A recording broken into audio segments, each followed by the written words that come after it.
네, 학문과 사고를 수강하는 수원대학교 학생 여러분, 학문과 사고, 사회파트 경제 2차 수업을 시작하도록 하겠습니다. 자, 지난 시간 저희는 경제학의 의미와 수요 공급의 법칙에 대해서 알아보았고요. 이번 시간에는 시장 경제, 그리고 시장 실패, 그리고 그 사례로 개인 규제에 대해서 알아보도록 하겠습니다. 자, 목차로는 시장 경제, 시장 실패, 개인 규제 순으로 학습을 해보겠습니다. 시장 경제에 대해서 알아볼 텐데요. 시장 경제 조건은 바로 인간은 유한한 존재다라는 가정으로 시작한다는 것입니다. 인간은 유한한 존재다라는 것이 무엇을 의미하느냐? 바로 인간은 부족하고 모자라기 때문에 어떻게 하면 발전할 수 있을지, 또한 나은 결과를 얻을 수 있을지를 고민해야 한다는 것입니다. 인간이 살아가는 곳에서 이제 시장이라는 것이 형성이 되는데요.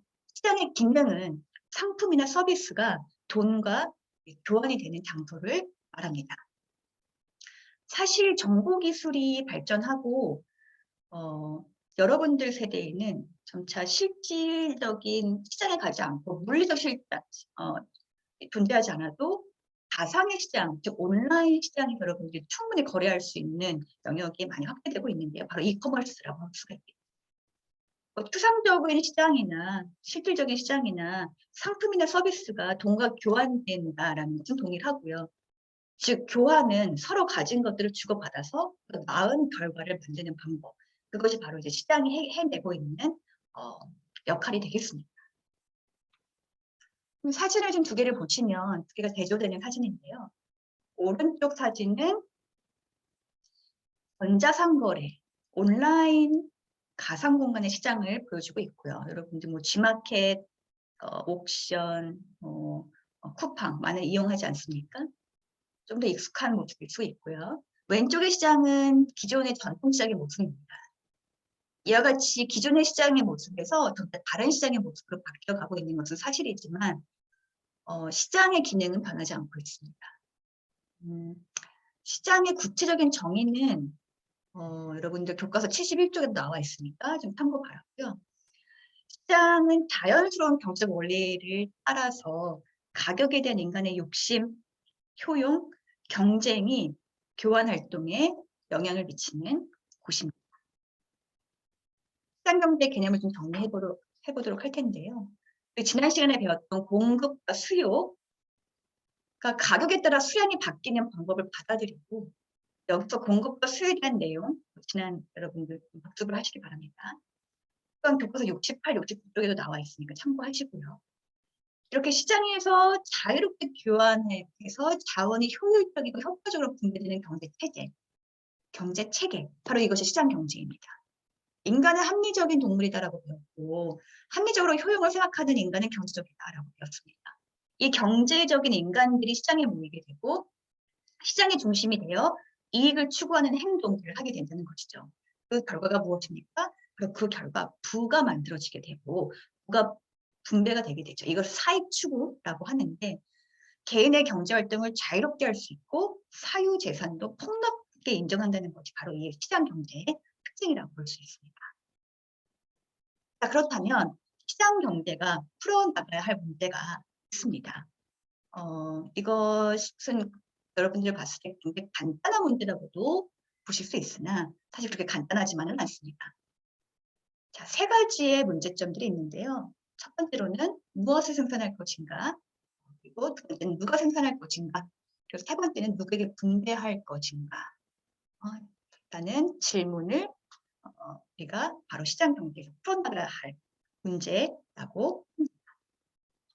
자, 그렇다면 먼저 무엇을 생산할 것인가를 보도록 하겠습니다.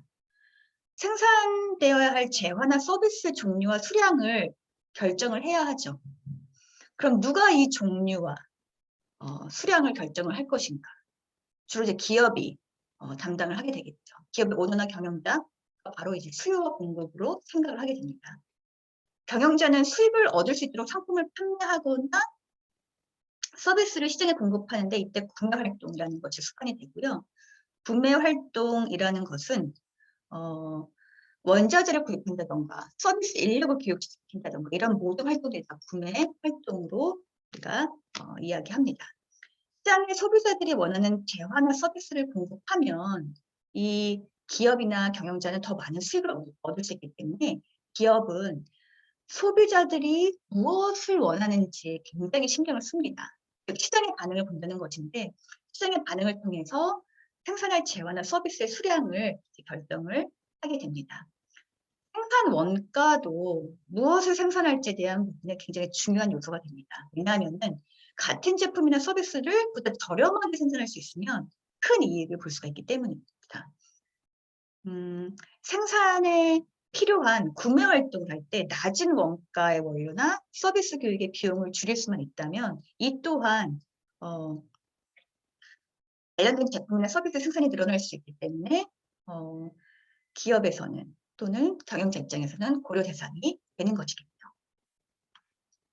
두 번째 질문은 바로 누가 생산할 것인가입니다. 당연히 뭐 기업이라고 얘기할 수 있겠는데요.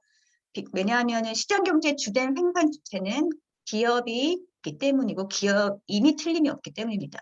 그러나 면밀히 따져보면 정부도 공공 서비스와 제품을 공급하고 있기 때문에 공기업의 형태로 공급 주체를 정하고 민간과 협력하는 경우가 있죠. 따라서 뭐 기업이 주가 되겠지만 정부도 그 누가에 해당이 될 수 있다는 것입니다. 사실 이 누가 생산할 것인가를 시장이 결정한다는 점이 이 시장 경제가 가지고 있는 가장 큰 매력이 될 수 있습니다. 그래서 시장에는 뭐 다수의 공급자가 존재하죠. 이들은 이제 같은 종류 또는 비슷한 종류의 물건이나 서비스를 시장에 공급하게 되는데 소비자가 결정권이 생기게 되고 그로 인해 기업 간은 경쟁을 피할 수 없게 되는 것이죠. 같은 비슷한 종류의 물건을 다른 기업들이 생산을 하게 돼도 소비자인 우리가 무엇을 선택하느냐에 따라서 한 기업은 이익을 낼 수 있고 그렇지 않은 기업은 이익을 낼 수 없기 때문입니다. 이렇게 경쟁이 심화가 되면요. 생산 원가가 달라져요. 최소 이익을 남길 정도까지 가격이 내려갈 수 있다는 것입니다. 따라서 시장의 승자는요.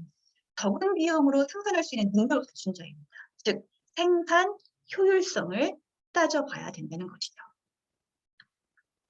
세 번째는 가장 중요한 부분이기도 하고 가장 어려운 부분이기도 합니다. 누구에게 분배할 것인가? 생산은 부가가치를 만든다. 먼저 이것을 우리가 생각해 봐야 되겠는데요. 자, 부가가치란 무엇인가? 바로 생산 과정에서 새로이 덧붙여진 가치입니다. 원가 100원짜리 물건을 200원에 판매했다면 100원의 이익이 생기죠. 이렇게 경제활동에서 얻어진 초과 수익을 부가가치라고 하고요. 그렇다면 부가가치는 누구에게 돌아갈 것인가를 생각을 해봐야 됩니다. 자, 기본적으로 생산하고 판매한 참여자에게 돌아가는 게 마땅하죠. 이 과정에는 정말 많은 사람들이 관여가 됩니다. 이해관계자라고 표현을 하는데요. 따져보죠. 부가가치에 대한 기여가 가장 큰 생산 요소에 많은 이익이 돌아가고 기여가 적은 곳에는 적은 이익이 돌아가야 정의로운 것입니다. 교과서에는 예를 살펴볼게요. 72쪽에 보면은 사람들이 많이 오가는 길목에 과일 가게를 찾았다고 칩시다. 길목에 과일 가게를 차린 것은 그냥 손님을 끌어모으는 중요한 장소이죠. 따라서 장소를 제공한 사람이 큰 기여를 했다고 봅니다. 또한 과일을 공급한 공급자도 큰 기여자고요. 과일을 판매한 상인은 어떻습니까? 상술로 손님에게 하나라도 더 판 상인이야말로 큰 기여자입니다. 자, 그렇다면 기여자가 또 있죠. 만약에 겨울에도 과일을 먹을 수 있도록 여름에만 나는 과일을 겨울에도 먹을 수 있도록 예를 들어 수박을 저장했다가 겨울에 판매한다면 과일을 보관하도록 애쓴 그 저장 창고를 갖고 있는 그 사람도 중요한 기여자가 될 수 있다는 것이죠. 즉, 이 부가가치가 만들어진 이 과정 속에서 이 분배를 누구에게 할 것인가는 바로 정의로움이 들어가야 합니다. 이 모든 기여자들이 사회적 합의를 통해서 정당하게 배분되는 과정을 거쳐야 된다는 것이죠. 자, 앞서 얘기했듯이 누구에게 분배할 것인가 굉장히 복잡, 미묘합니다. 정리하자면 분배의 문제는 생산 요소의 기여분을 결정하고 사회적 합의를 통해 정당하게 부가 배분되는 과정과 관련이 되어 있고요. 이 시장 경제는 생산 요소의 가격을 통해 기업은 결정 문제를 해결할 근거를 제공해야 합니다. 기업은을 결정하는 일은 아까 얘기했듯이 너무나도 많은 기여자들이 있기 때문에 쉽지가 않습니다. 특히 생산 요소가 희소하다면 이를 측할 가격도 올라가게 되죠. 예를 들어서 한 분야에 대해 공부를 많이 한 전문 지식 같은 연구자는 희소성이 있습니다. 소중하죠. 희소한 생산을 하는 요소에 해당이 되죠. 경력이 아주 뛰어나고 리더십이 훌륭한 기업의 오너도 희소한 생산 요소에 해당이 됩니다. 공대 여러분들 이 수업 많이 듣는 걸로 알고 있는데 졸업을 하고 예를 들어서 여러분들이 갖고 있는 그 탁월한 능력으로 로봇 핵심 프로그램을 설계하는 프로젝트를 맡게 되었다고 타봅시다. 높은 연봉을 받고 시장에 큰 기여했다고 평가받게 될 텐데 이 말은 정당한 시장에서 최종 산출물의 가치를 분별할 근거를 제공하는 셈이라는 것이죠. 만약 이런 만큼 여러분들이 기여한 만큼 임금을 받지 못한다면 그 사람은 아마 다른 조직으로 옮겨가게 될 것이고 시장에서 다른 거래를 통해서 본인이 원하는 만큼 임금을 정당하게 받게 된다는 것이죠. 즉, 이 누구에게 분배할 것인가는 바로 이 시장에서 결정이 된다는 것입니다.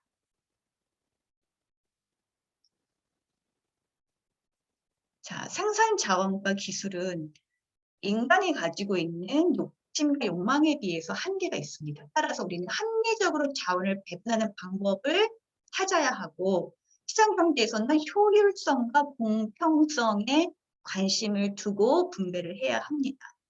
효율성은 자원의 배분에 있어서 최소의 비용으로 최대 효율을 달성하는 정도이고요. 공평성은 부와 소득이 분배가 능력에 따라 자유롭고 공정하고 평등하게 이루어지는 정도를 말합니다. 경제학에서는 시장 경제가 효율성과 공평성을 바탕으로 움직인다고 전제합니다. 이것은 매우 이상적인 거죠. 하지만 실제 시장 경제는 과연 효율과 공평을 바탕으로 움직일까요? 여러분들 어떻게 생각하십니까? 그런 경우도 있고 그렇지 않은 경우도 있겠죠. 밀턴 프리드만이라는 유명한 경제학자는 시장 경제에 의해 효율적인 자원 배분은 가능할 수 있어도 공평한 분배가 달성된다는 보장은 없다고 일찍부터 했습니다. 효율적이긴 하지만 공평하지 않을 수 있다고 주장을 한 것이죠. 이렇듯 사회 불평등은 공평성이 파괴된 결과이고요. 시장의 효율성에도 좋은 영향을 미치지 못합니다. 그럼 누가 개입하고 조율해야 하는가? 바로 정부이죠. 프리드만은 적극적인 정부의 개입은 결국 시장 경제 본래의 기능을 회복하도록 돕는 것을 목적으로 해야 된다고 주장하고 있습니다. 너무나도 정부의 개입이 적극적이어서 시장의 경제 흐름을 막거나 통제하는 것은 바람직하지 않습니다. 그럼 여기서 이제 우리는 시장 실패, 정부의 개입으로 인한 시장 실패에 대한 사례를 좀 살펴볼 텐데요. 매우 현실적인 사례입니다. 이때는 바로 1929년 10월 24일, 우리는 이제 이날을 검은 목요일로 부르고요. 배경은 바로 미국의 뉴욕 증시입니다. 자, 이날 뉴욕 증시가 폭락을 하고 대공황을 맞이하게 되는데요. 이때 미국은 시장 경제라는 것을 채택하게 됩니다. 1923년부터 29년까지 미국은 유례없는 호황을 겪게 되고요. 산업 생산은 2배로 늘어나고 GDP는 약 40% 이상하게 됩니다. 이때 미국은 군수품과 식량을 팔아서 막대한 이익을 발생하게 되는데 이때 1928년 시점으로 주식시장이 팽창하게 되고 28년도에는 정점을 찍게 됩니다. 그런데 이 뉴욕 증시가 29년 10월 28일에 폭락했는데 그 배경에는 바로 이 굉장히 유례없는 호황이 지속되면서 주식시장이 팽창하고 어마어마한 이익을 낸 이 시점에서 거품이 꺼지기 시작하고 대공황이 시작하고 경기가 후퇴된 것이죠. 그리고 그에 따라서 대공황이 시작이 되는데 이때 어떤 결과를 초래하게 됩니까? 바로 1929년 다우존스 지수가 380으로 떨어지고 1933년에는 40대로 추락하게 됩니다. 즉 380 정도에서 40대로 추락을 한다는 건 어마어마한 추락이죠. 10만 개의 기업이 파산하고 실업자 수가 1,300만에 이르게 됩니다. 자, 이때 정부가 적극적으로 시장을 개입을 하게 되고 실패를 맛보게 되며 부의 편중이 가중이 되고 소수의 경제 주체가 시장 경제를 왜곡하는 이러한 결과를 낳게 되는 것이죠. 이게 바로 현실이었습니다. 우리는 시장 경제가 매우 자유롭고 자유주의 경쟁 시스템에서 시장 기능을 성공적으로 해줄 것이라고 생각을 하는데, 그런데 현실적으로 시장을 보면요, 문제를 해결하기도 하지만 문제를 만들어내기도 합니다. 정부의 개입으로 문제를 해결하기도 하지만 문제가 만들어지기도 한다는 것이죠. 경제학자들은 이상적으로 완벽한 시장 경제라는 것을 꿈꾸게 얘기하지만 현실에서는 불평등, 분열, 각종 가난을 겪고 있다는 것입니다. 자, 왜 그런 것일까요? 왜 우리는 시장 실패를 경험하는 것일까요? 시장 실패의 원인은 바로 완벽한 경쟁 원리가 실현되기 어렵기 때문입니다. 그 이유는 외부적으로 나타날 수도 있고, 시장 실패는 시장의 효율적인 자원을 가져다주지 못하기 때문에 생기는 것입니다. 그렇다면 왜 시장은 완벽하지 않은가라는 질문을 해야 합니다. 좀 전에 시장 실패의 원인은 완벽한 경쟁 원리가 실현되기 어려워서라고 했습니다. 불완전 경쟁은 원래 의도했던 시장의 각종 기능을 제대로 수행하지 못하게 만들어 결국 사람들이 미처 알아차리기 전에 잘못되기 마련입니다. 여기서 우리는 공공재라는 것에 대해서 좀 알아볼 필요가 있는데요. 자, 예를 들어서 공기, 그리고 초원, 그리고 지구에 있는 지하 자원, 뭐 이런 것들이 다 공공재에 속합니다. 그럼 공공재의 주인은 누구입니까? 바로 우리 모두의 것입니다. 인간 모두의 것이 바로 공공재입니다. 그런데 이 공공재를 사적 이익만을 추구하는 자유시장에 맡겨둔다면 과도한 욕심을 가진 사람들이 모두 달려들어가지고 무분별하게 사용하게 되고 결국에 고갈될 것입니다. 여기에는 너무나도 큰 위협이 발생하게 되는데요. 공공재에 있어서 배제성은 어떤 특정한 사람의 접근을 막을 수 있다는 뜻이고요. 경합성이라는 것은 한 사람의 몫이 늘어나면 다른 사람의 몫이 줄어든다는 것입니다. 자, 배제성이 작동하는 경우와 그렇지 않은 경우의 예를 들어볼게요. 자, 영화를 보기 위해 돈을 내고 영화 티켓을 구입하는 경우가 여러분들 되게 있으죠. 자, 돈을 내지 않으면 영화를 볼 수가 없습니다. 배제 가능하다는 것입니다. 그러나 공원에서 공공재인 공기를 우리가 돈을 내고 마십니까? 그렇지 않죠. 이런 경우 배제가 불가한 경우라고 얘기합니다. 자, 경합성의 경우를 살펴볼게요. 경합성의 경우는 좌석이 5개인 승용차에 2명이 승차했다고 칩시다. 이게 3사람이 더 탈 수 있잖아요. 경합적인 소비가 발생할 것이다 라고 얘기합니다. 계곡에 흐르는 물을 2사람에게 먹게 했으니 3사람분만 남았다라는 것은 말도 안 되죠. 즉, 물을 몇 사람에게 더 먹게 한다고 해서 내 몫이 줄어들진 않습니다. 배제가 가능하고 경합적 소비가 일어나면은 시장의 기능이 잘 작동할 여건이 갖추어진 겁니다. 다시 얘기해 드릴게요. 배제가 가능하고 경합적 소비가 일어나면은 시장의 기능이 잘 작동할 여건이 갖춰진 것입니다. 영화표와 승용차의 예를 한번 생각해 보십시오. 반면 배제가 불가하고 비경합적 소비는 가격의 기능이 잘 작동하지 않습니다. 즉 공원과 공기의 계곡의 물 이런 것들 생각하시면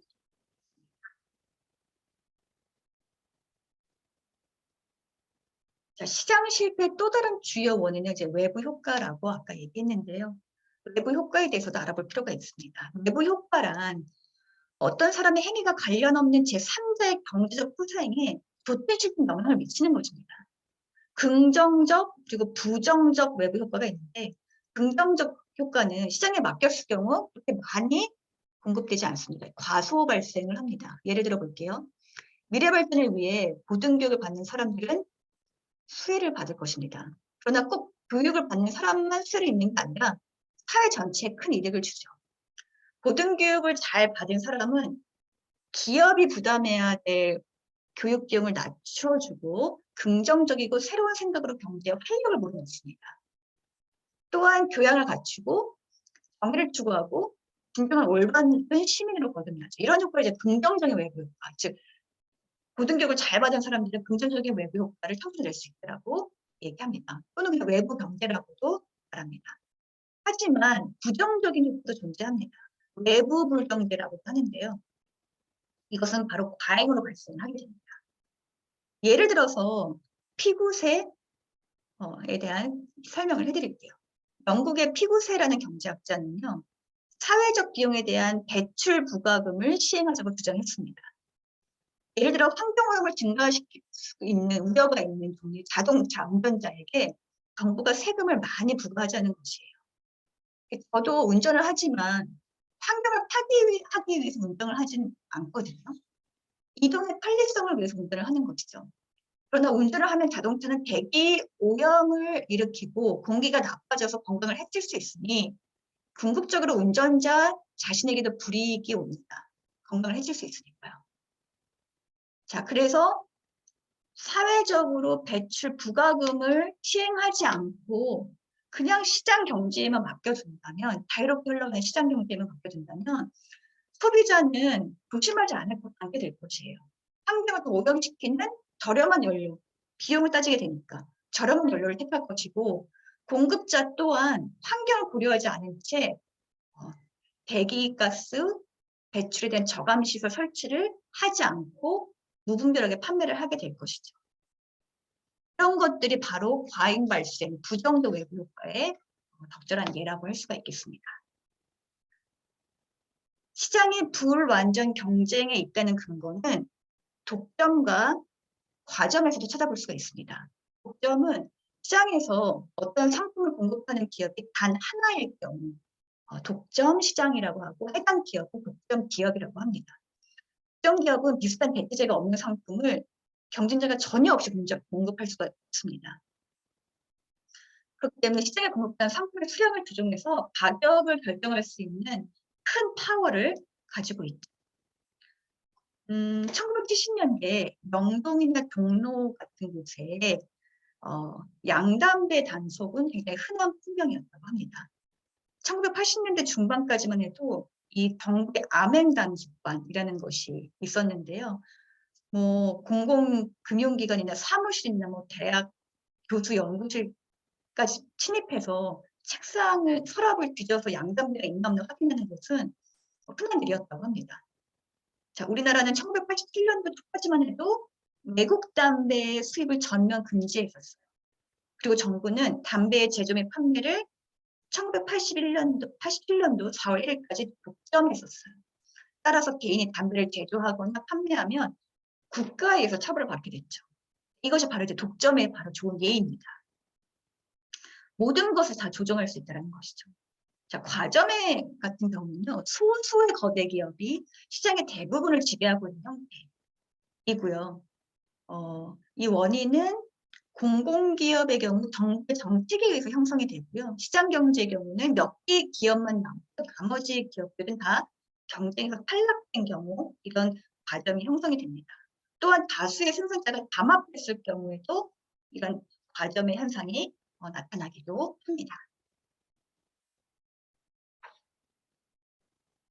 자, 시장 경제에서는 누구나 정보를 가지고 있지만 누구는 정보조차 얻을 수 없는 상황이 자주 발생을 합니다.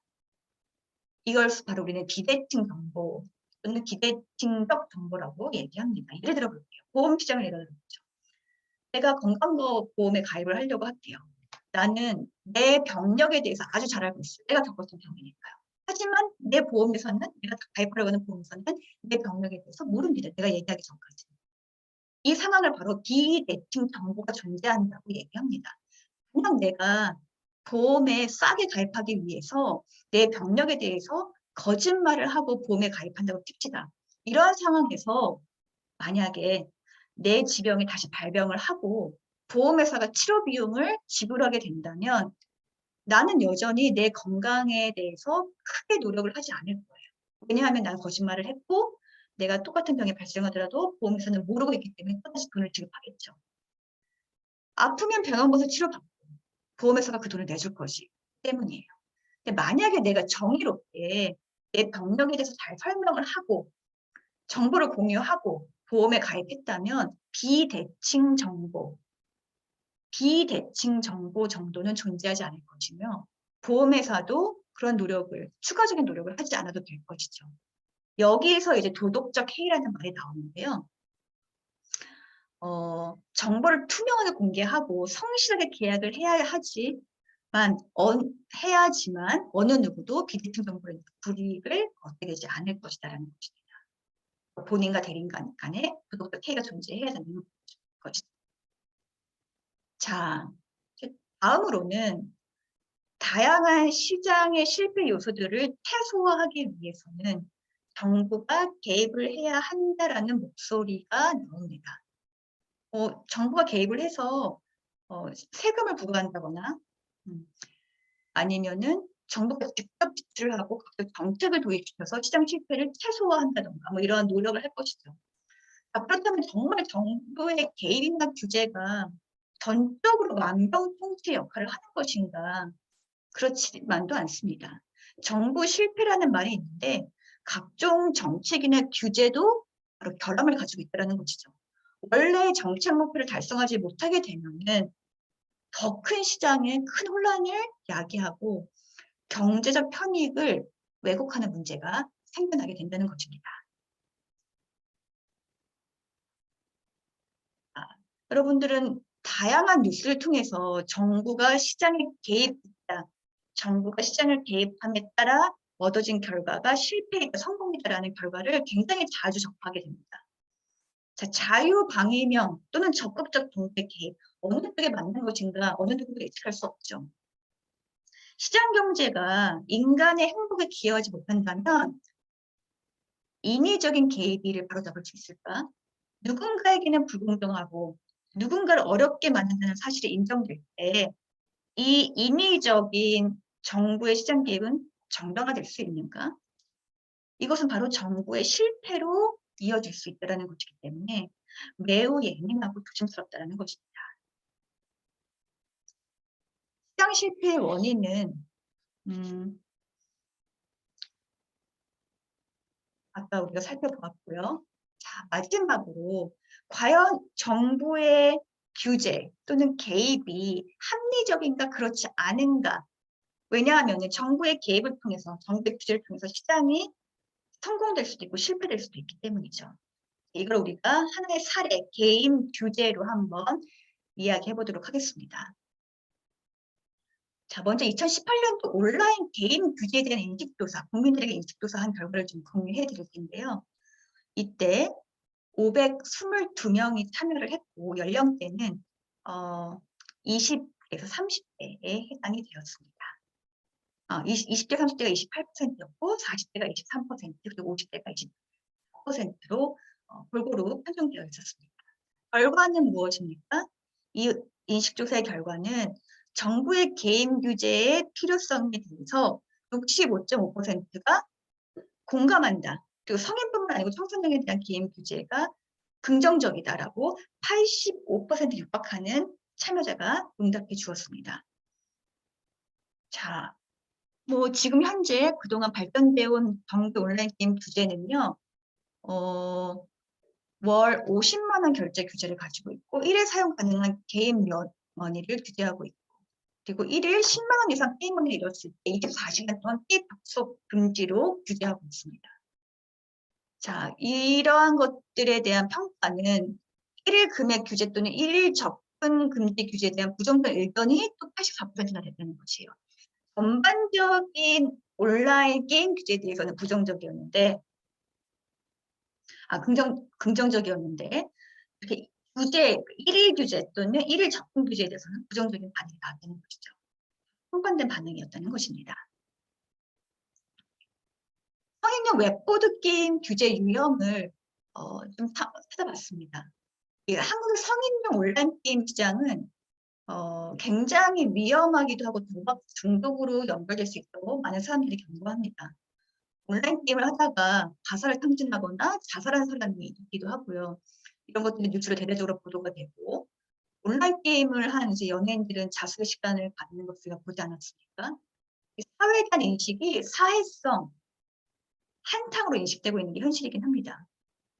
정치적으로 볼 때 게임 시장은 거대한 시장입니다. 건전하거나 대중적이다라는 이미지는 적지만 시장 자체는 굉장히 크다라는 것이죠. 따라서 이제 정부가 많은 개입과 규제를 하고 있는데 이 규제에 대한 시민들의 반응은 아까 보여드렸듯이 부정적이기도 하고 긍정적이기도 했습니다. 게임 규제에 대한 평가는 온라인 보드게임을 사용하는 사용자로부터의 얻은 답은 얼마 안 되고요. 일반적인 시민으로부터 얻은 답이 대부분이었습니다. 즉, 응답자가 규제가 과하다고 생각한다는 결과가 이제 좀 보여지기도 하는 것이죠. 이 표는 웹보드 게임 규제 완화 아닙니다. 규제가 2014년도, 16년도, 18년도, 20년도 2년마다 좀 계속 변화하게 되었는데요. 2020년도 현재 5월 구매 한도는 50만 원, 즉 2016년도에 완화된 것을 그대로 유지하고 있고요. 1일 베팅 한도도 마찬가지입니다. 1일 손실 한도를 2016년도에는 10만 원으로 규제를 했는데 2020년도부터는 폐지를 했습니다. 게임 상대 선택도 소액방 가능으로 계속 유지하고 있고요. 자동 베팅은 불가하게 유지하고 있습니다. 본인 확인도 연 1회로 완화해서 유지하고 있습니다. 이렇게 규제안이 2020년도에 완화된 것 그리고 유지되고 있는 것이 최종이고요. 여러분들 조금 더 뉴스를 찾아보셔도 좋을 것 같습니다. 최근에 이 규제가 유지되고 완화된 것이 있는지 한 번 더 찾아보시는 것도 좋을 것 같습니다. 이렇게 우리가 온라인 웹보드 게임에 대한 정부의 규제에 대해서 좀 살펴보았는데요. 이 성인용 웹보드 게임은요, 이제 하나의 보드, 즉 판을 만들어 놓고 진행하는 온라인 게임입니다. 여러분들 우리가 생각하는 뭐 고스톱, 포커, 장기, 바둑 등을 온라인에서 하는 거 생각하시면 돼요. 그 게임 머니가 실제로 환전되지는 않아요. 그래서 도박과는 다르지만 쉬운 접근성, 그리고 중복성, 그리고 불법 환전 이런 것들이 가능성이 있어서 사행성을 조장한다는 의미로 정부의 규제를 받고 있는 것입니다. 자, 여기서 제가 과제를 내드릴 텐데요. 과제는 바로 이것입니다. 최근 개정된 성인용 온라인 웹보드 게임 규제 완화 현황 또는 규제 완화 이후의 게임 시장을 좀 조사해 보세요. 자, 제가 보여드렸듯이 2020년도에 이 완화안이 아마 최종적일 것으로 보여지는데 조금 더 찾아보는 것도 좋을 것 같습니다. 자, 이렇게 정부의 규제가 가해졌고 이 규제가 좀 완화되긴 했지만 여전히 규제는 있다. 라고 했을 때 성인용 웹보드 시장, 즉 정말로 많은 사람들이 이용하는 이 성인용 웹보드 시장의 정부의 규제 완화는 합리적이다. 또는 이 정부의 규제 완화는 합리적이지 않다라는 이 두 가지의 주장 중에 한 가지를 선택을 해서 여러분들의 주장을 좀 펼치셨으면 좋겠습니다. 적정 수준의 규제란 어디서부터 어디까지인가를 여러분들 글쓰기에 담아주시면 되겠고요. 우리가 앞서 공부한 이 시장경제 측면에서 호의를 해주시면 되겠습니다. 주장 1, 성인용 웹보드 시장의 정부의 규제 완화는 합리적이다. 규제 완화를 해야 된다는 것이죠. 주장 2, 성인용 웹보드 시장에서 정부의 규제 완화는 합리적이지 않다. 이 두 개의 주장 중에 한 가지를 골라서 논리적인 글쓰기를 작성하셔야 되고요. 주장과 근거를 포함시켜 주시기 바랍니다. 자, 그리고 공백 포함 300에서 500자 이내로 작성을 해주시고요. 짧게. 성된 글은 여러분들 캔버스 과제함에 업로드 해주세요. 글쓰기 과제를 제출해야지만 이 해당 강의 출석으로 인정이 됩니다. 자, 마감일은 오늘 수업 이후 그 다음 주 목요일 밤 11시 59분까지 업로드를 해주셔야 되고요. 그 이후에 제출할 경우 시간당 감점이 들어갑니다. 자, 여기까지 해서 1차시, 2차시 수업으로 경제에 대해서 알아보았고요. 저희는 경제 수요의 법칙, 공급의 법칙, 그리고 이 수요와 공급이 만나는 시장 균형, 희소성, 기회비용, 효용 이런 것들도 알아보았습니다. 시장경제 시장 실패 알아보았고요. 성인용 웹보드 게임 규제에 대한 부분도 함께 살펴보았습니다. 자, 여기까지 여러분들 강의 들어주시느라고 수고 많으셨습니다. 감사합니다.